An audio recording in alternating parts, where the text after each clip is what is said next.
तो बीरबल बड़ा समझदार था, उसने कहा महाराज अभी तो मेरे पास समय नहीं है बताने का, पर कभी समय आएगा तो मैं आपको इसका उत्तर जरूर दूंगा। मैं तो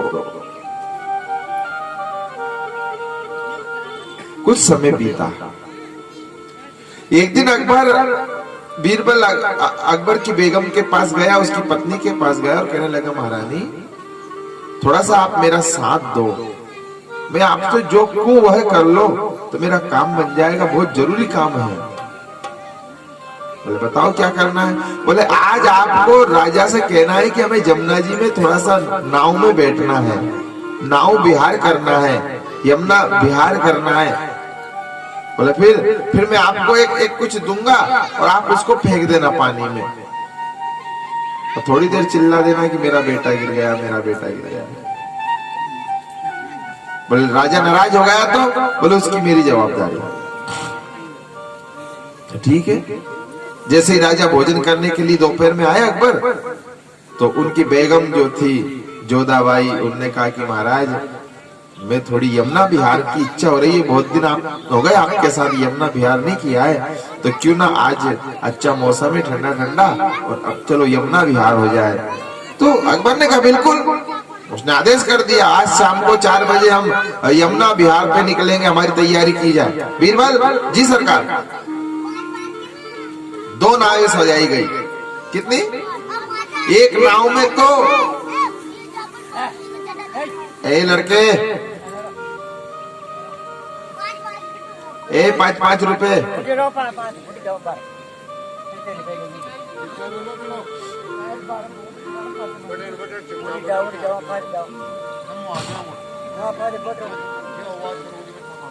दो नाव सजाई गई। एक नाव में तो बेगम बेटी राजा की, दूसरी नाव में महाराज बैठे। हाँ, एक नाव में जोधा भाई, एक नाव में अकबर। एक नाव में जोधा के साथ में उसकी रानियां, उसकी सेवकियां, उसकी दासियां जो पंखा हिला रही है, हवा कर रही है, और एक नाव में बादशाह के साथ बीरबल, कोई पान लगाने वाले और कुछ नाव को चलाने वाले नौकर बैठे हैं। नाव चलती गई, बीच धार में नाव पहुंची। बीरबल ने जैसे ही उस रानी की तरफ इशारा किया, रानी की गोद में जो बेटा था, रानी ने वो बेटे को नदी में पटक कर चिल्लाने लगे, अरे बचाओ बचाओ मेरा बेटा गिर गया है, बचाओ बचाओ मेरा बेटा गिर गया है। ये सुनते ही अकबर जो नाव में बैठा था, जो दूसरी नाव में बैठा था, उस अकबर ने तुरंत छलांग लगाई और यमुना में कूद पड़ा। उस बालक को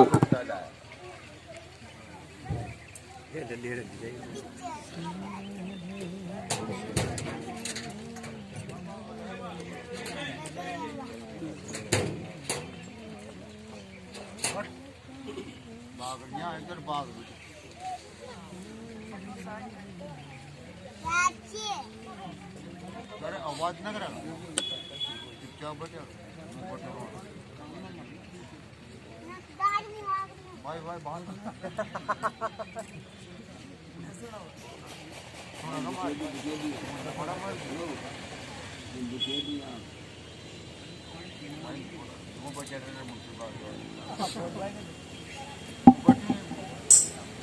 अब जैसे ही उस बालक को फेंका तो अकबर कूदा और अकबर ने कूद करके उस बालक को उठा लिया और देखा तो वो तो मोम का पुतला था।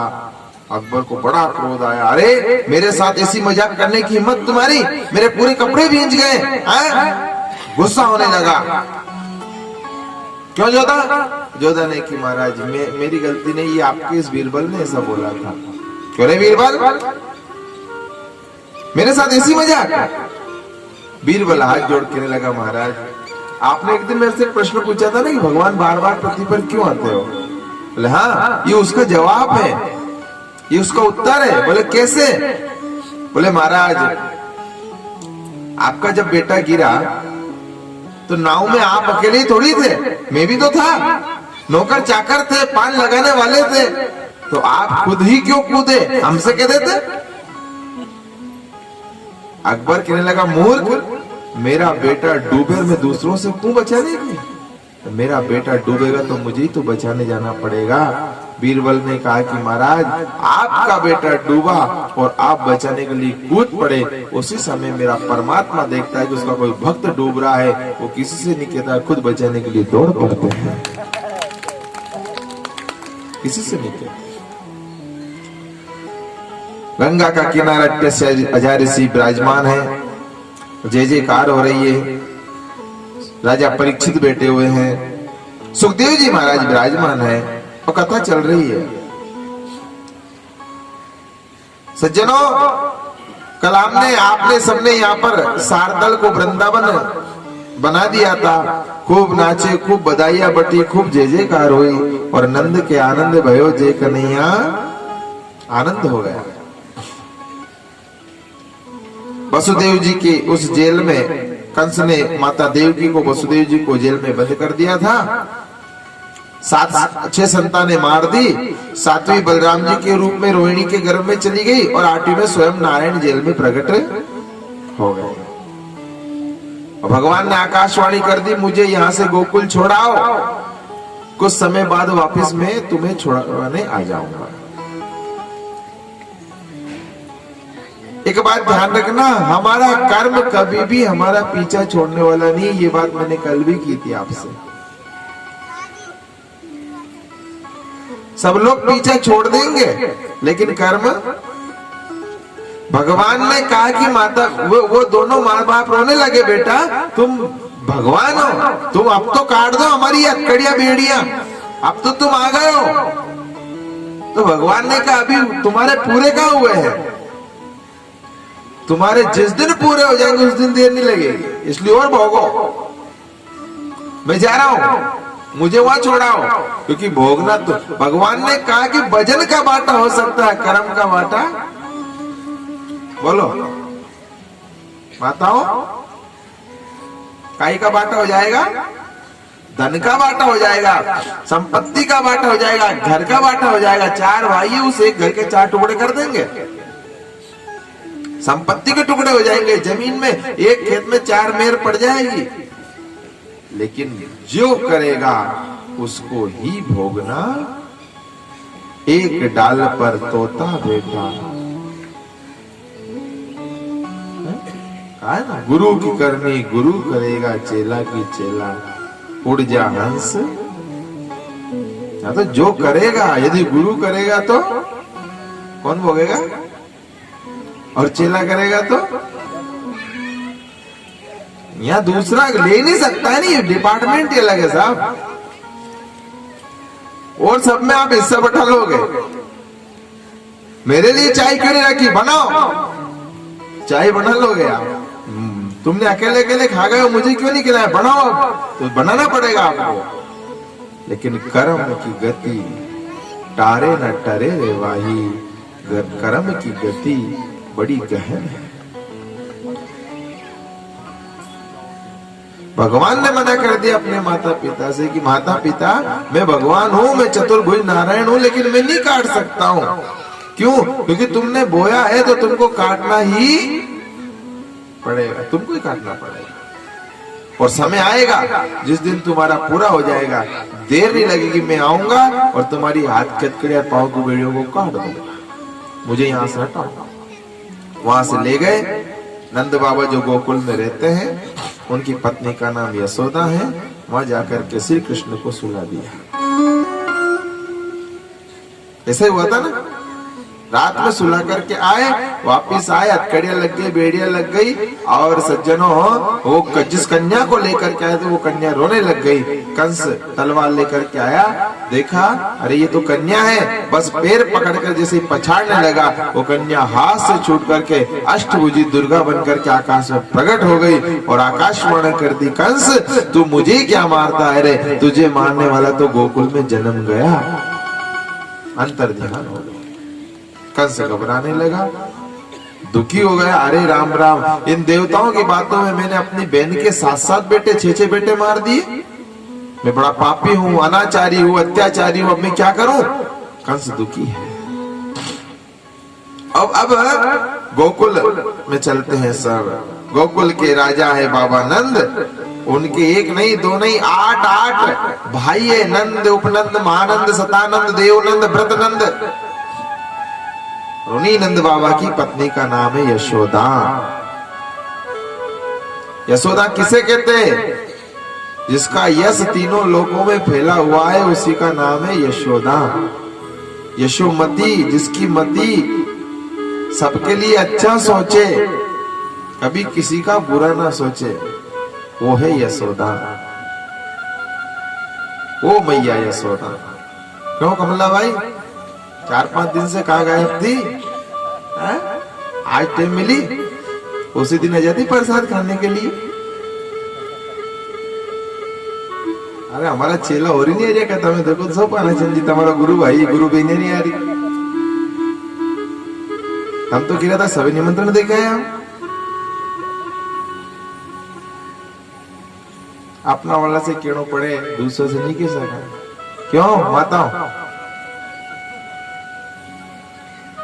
गलती करके जब हम बच्चे थे, किसी से लड़के आता था ना, तो घर का खाने मारता था पहला। जब हम छोटे छोटे थे, मस्ती करके आते थे, किसी को धक्का दे के जाते थे, तो जब वो सामने वाला लड़ने आता था नहीं, तो घर वाले मोहनलाल जी पहला अपने दमोड़ता था।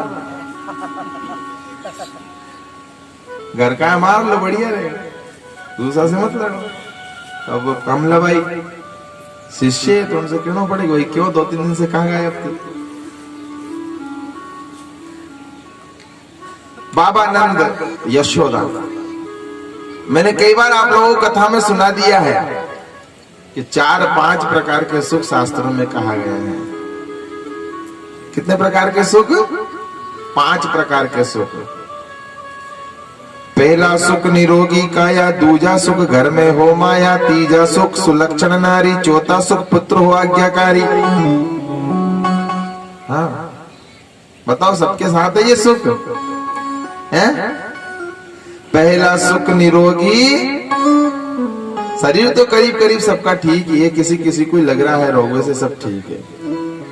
पहला सुख निरोगी, यदि आपका शरीर निरोगी है, अच्छा है, भले दुबले पतले हो, लेकिन शरीर में रोग नहीं होना चाहिए। और बहुत बड़े मोटे तगड़े हो गए और शरीर में यदि बीमारी लग गई, तो वो शरीर किसी काम का। तो पहला सुख है निरोगी काया। परमात्मा ने आपको जो शरीर दिया है, ये निरोगी होना चाहिए। इसलिए दूसरे का ध्यान मत दो, सबसे पहले अपने शरीर का ध्यान दो। अरे भाई, आपका शरीर स्वस्थ रहेगा तो आप परिवार की देखरेख कर लोगे, और आपका शरीर ही खेंड-भेंड हो गया तो फिर क्या देखोगे? बताओ। इसलिए पहला सुख निरोगी और दूजा सुख घर में हो माया। क्या होना चाहिए? माँ। घर में क्या होना चाहिए? माँ। या यदि वो रहेगी तो आपके घर की स्थिति ठीक रहेगी, और वह नहीं है, माया नहीं है, तो फिर क्या होगा? बिगड़ जाएगा। गजानंद जी, चारी की नहीं चारी? कोई ज्यादा नहीं चारी, पर थोड़ा थोड़ा चाहिए। हाँ जरूरी है। हाँ, इसलिए कल ये हमारे मनोज जी कह रहे थे कि बाप बड़ा ना भैया, और सबसे बड़ा वो माया। हाँ, उसी का नाम माया है। वो रे तो ये सब पाचे पाचे भरे, वो नहीं है एक चीज। तो बताओ, आप विचार करो, कोई देखेगा नहीं आपकी तरफ, और यदि वो है तो फिर सब पीछे पीछे घूमेंगे। नींद नहीं आएगी। लोग सुनियो का अपन सो जाओ, कहीं हेड के कान का दूसरा दे दे, दूसरी बहू को दे दे, ये माँ, नींद नहीं आएगी। क्योंकि माँ के कान में वो 5 ग्राम के सोने के लटक रहे हैं ना। हाँ? आप विचार कर लो। तो दूजा सुख घर में हो माया। भगवान से प्रार्थना करो, प्रभु ज्यादा धन मत दो, कितना दो? इतना धन दे देना जिससे मेरा परिवार चलता रहे। साईं इतना दीजिए जामे कुटुंब समाए, और मैं भी भूखा ना रहूं, कोई साधु ना भूखा जाए। कोई घर से भूखा नहीं जाना चाहिए। और तीसरे नंबर का सुख है सुलक्षण नारी। नारी कैसी होनी चाहिए? क्यों माता बहनों, कैसी पत्नी होना चाहिए? सुलक्षण। यदि घरवाली लक्षण वाली है, आप उसका रूप मत देखो कि ये काली है, कि ये छोटी है, कि ये मोटी है, कि ये खोटी है। उसका जो गुण है, गुण देखिए। यदि वो गुणवान होगी तो आपकी बनी जो बात बिगड़ रही है आपकी, उस बिगड़ी हुई बात को बना देगी। और कहीं वह लक्षण वाली नहीं, हमारी जैसी बेंडी होगी, कैसी? हमारी जैसी नहीं, मारी जैसी यदि बेंडी होगी तो वह बनी बनी टापरी लगदी आग साहब। जन कभी घर पकड़िया नहीं, बाजार की वजह से पकड़िया, अभी फिर कहेगी लो हमें ज्यादा कथा सुन भाई हमारी कह। लेकिन मैं जो कथा, जो हमारी कथा कह रही है, मैं आपसे निवेदन करूं कि जितना बिगड़ा है 80% इनका हाथ है उसमें। जिसका भी बिगड़ा आज तक और आगे भी बिगड़ेगा। सुलक्षण शास्त्र कह रहा है, यदि वो यदि द्रौपदी उससे अंधे का अंधा नहीं कहती तो बताओ महाभारत होती? भाई द्रौपदी उससे अंधे का अंधा नहीं कहती तो बताओ आप महाभारत होती? लेकिन उसने क्या कह दिया उस घमंड में, उस जोश में कि मेरे 5 बलवान पति है, ये अंधे का अंधा तुझे दिखता नहीं है। यू कहते ही उस आदमी ने कहा अब मैं तुझे बताऊंगा अंधा का अंधा क्या होता है। उसने साड़ी खींची, बात आगे बढ़ गई, युद्ध हो गया। सीता यदि राम जी की मान लेते, सीता जी यदि राम जी की मान लेते तो बताओ राम रावण का युद्ध होता? लेकिन नहीं माना। सीता जी लक्ष्मण जी की मान लेते तो सीता हरण होता? विचार करो आप। वो मारीच के जैसे ही पहले तो राम जी ने समझाया सीता ये कोई सोने मोने का नहीं, नकली है। बोले नहीं आप तो जाओ, मैं जा तो रहा हूं, पर लक्ष्मण तो ध्यान रखना, ये कोई राक्षसों की क्षेत्र है, ये गड़बड़ नहीं हो जाए। ऐसा कहकर के वो गए राम जी, और जैसे प्रभु ने बाण मारा तो उसने चिल्लाया जोर से, हा लक्ष्मण, हा लक्ष्मण, हा लक्ष्मण। जैसे वो चिल्लाया, ये आवाज लक्ष्मण ने भी सुनी, सीता ने भी सुनी। सीता खड़ी हो गई, उन्होंने कहा लखन तुम्हें कुछ सुनाई दिया? बोले हाँ भाभी दिया। क्या सुनाई दिया? बोले मेरा नाम सुनाई दिया। तो तुम्हारा नाम तुम्हारे भाई साहब ही ले सकते हैं, तो तुम बैठे हो क्या कर रहे हो? उनके ऊपर कोई संकट है? लक्ष्मण जी ने की माँ, जो जगत जिसकी भ्रगुटी टेढ़ी हो जाए, पूरे संसार में जो भूकंप ला सकता है, वो कभी संकट में थोड़ी आ सकता है। आप अपना काम करो, आप घबराओ मत। सीता ने कहा कि मैं समझ गई हूं कि मतलब का भाईचारा है, तो मतलब ही हो इसलिए तो तुम आए हो हमारे पीछे पीछे, जरूर इसमें तुम्हारी चाल है। ऐसे खोटे वचन जब कहे सज्जनों, सीता ने, लक्ष्मण जी गए, रावण आकर के हरण कर लिया। इसलिए कथा ये कह रही सुलक्षण। अब अपन इधर चलेंगे तो बहुत लेट हो जाएंगे, तो अपन तो वापस मुकाम पे आए।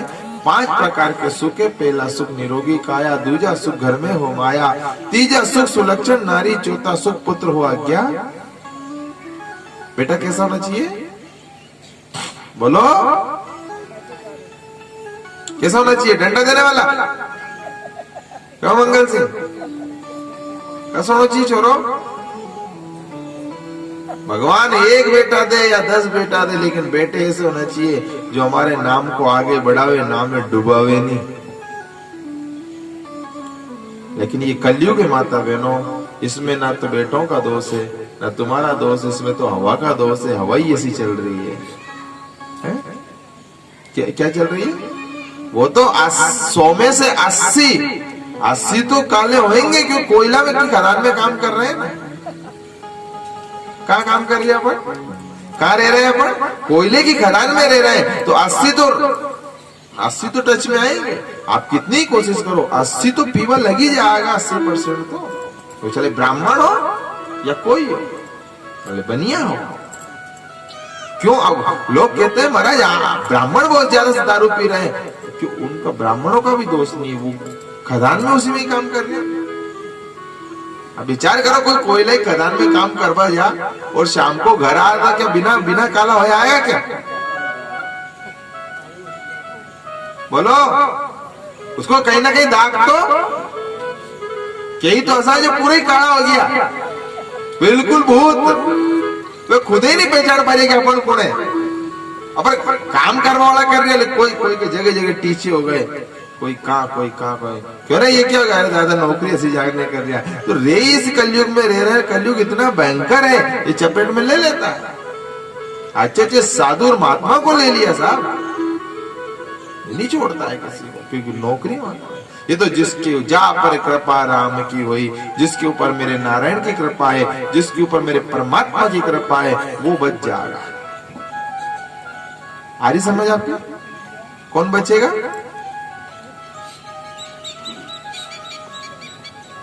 तो जी कथा में कहीं आनंद आ रही हो कि नहीं आ रही होगा? फिर अपन तो दूसरों के लगा था, फिर सूझ पड़ रही। देखो अपना मेन एक माल आप समझ आ रही हो कि नहीं आ रही? दूसरी पोटली बोला सही जा रही बढ़िया जा रही, बहुत आनंद आ रहा है भाई। नौकरी अपन कलयुग में जन्मे हैं अपन, और कथा ये कह रही है कि चलती चक्की देख कर दिया कबीरा, बोलो रोए। प्रातः काल का समय था, 4 बजे कबीरदास जी महाराज गंगा में स्नान करने के लिए जा रहे थे, और 4 बजे पहले हमारी माता उठ जाती थी, माताएं, और वो गट्टी फेरती थी, गाती थी और गट्टी चलाती थी। वो एक पार्ट उसमें नीचे रहता था, एक ऊपर रहता था, और वो चलाती थी, और एक हाथ से उसमें नाइट डालती थी, चलाती, गीत गाती जाती थी। कबीरदास जी रोज जाते थे नहाने, तो रोज जाते, लेकिन एक दिन ने की लपड़ा क्या है भाई, रोज क्या करती है? और वो उसके कोई घर तो था नहीं अपनी तरह पेक, उसके ऐसे झाड़ियां लग रही थी, और वही चमनी के उजले में उगा रही थी। वो सुबह सुबह गट्टी फेर रही थी, गा रही थी, उठ जाग मुसाफिर भोर भया, अब रहने कहाँ जो सोवत है। उठ जाग मुसाफिर भोरी भई, अब रहने कहाँ जो सोवत है।